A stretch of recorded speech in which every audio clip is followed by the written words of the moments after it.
স্থলের ক্ষত পুষিয়ে বৃক্ষরোপণ, নেতৃত্বে আমিনুল হক। মোহাম্মদ শফিকুর রহমানের রিপোর্টে দেখুন বিস্তারিত। বিএনপির ভারপ্রাপ্ত চেয়ারম্যান তারেক রহমানের স্বদেশ প্রত্যাবর্তন উপলক্ষে নির্ধারিত সংবর্ধনা স্থলের আশেপাশে ভেঙে পড়া গাছের ক্ষতি পুষিয়ে নিতে বৃক্ষরোপণ কর্মসূচি পালন করেছে বিএনপি।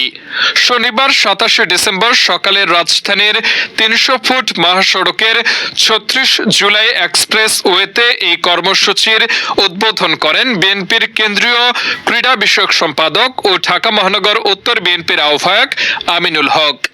এ সময় তিনি নিজ হাতে একাধিক গাছের চারা রোপণ করেন।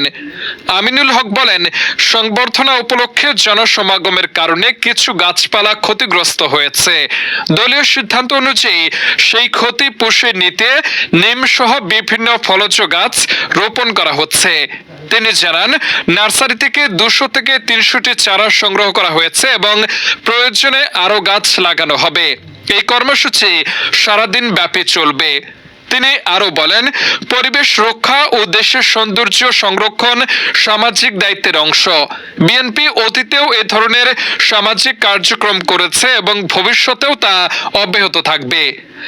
আগামী ত্রয়োদশ জাতীয় নির্বাচন প্রসঙ্গে আমিনুল হক বলেন, বাংলাদেশ সবার, অবাধ, সুষ্ঠু ও নিরপেক্ষ নির্বাচনের মাধ্যমে জনগণের সরকার প্রতিষ্ঠায় বিএনপি ঐক্যবদ্ধভাবে কাজ করবে।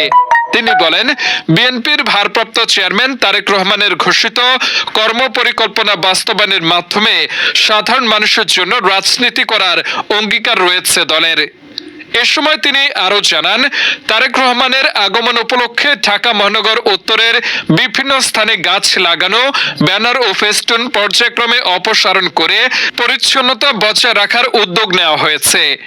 এর আগে শুক্রবার সকালে আমিনুল হকের নেতৃত্বে সংবর্ধনা স্থলের আশেপাশে পরিচ্ছন্নতা ও বর্জ্য অপসারণ কার্যক্রম শুরু করে ঢাকা মহানগর উত্তর বিএনপি।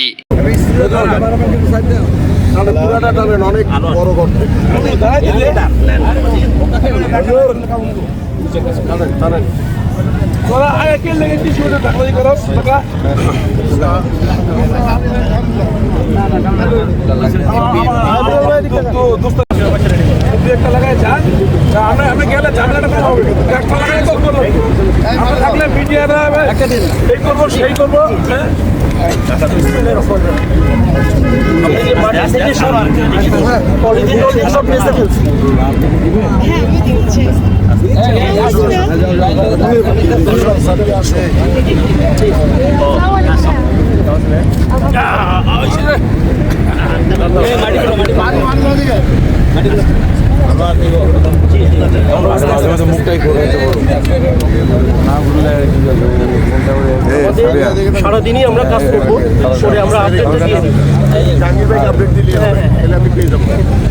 এবং সব বড় বড় গাছ আসবে। পারমিশন নিয়ে